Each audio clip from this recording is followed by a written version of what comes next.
होने के कारण शीत से मूर्छित हो गया। वह रात्रि को सो न सका और उसके हाथ पैर अकड़ गए। उसका दिन और वह रात्र बड़ी कठिनता से बीती। सूर्य नारायण के उदय होने पर भी उसकी मूर्छा न गई। सफला एकादशी के माध्यम महाय तक वह दुराचारी मूर्छित ही पड़ा रहा। जब सूर्य की गर्मी से उसे होश आया तब वह अपने स्थान से उठकर वन में भोजन की खोज में चल पड़ा।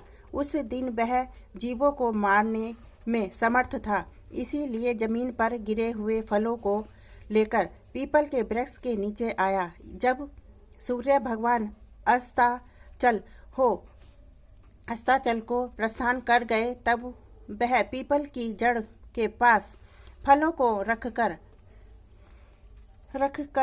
कहने लगा कि हे भगवान, इन फलों से आप ही तृप्त हो। ऐसा कहकर वह रोने लगा और रात्रि को उसे नींद न आई।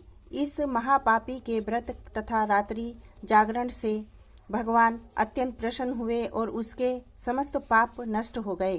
प्रातः ही एक दिव्य जोड़ा अनेकों सुंदर वस्तुओं से सजा उसके सामने आकर खड़ा हो गया और आकाशवाणी हुई कि हे राजपुत्र, भगवान नारायण के प्रभाव से तेरे समस्त पाप नष्ट हो गए हैं। अब तू अपने पिता के पास जाकर राज्य प्राप्त कर।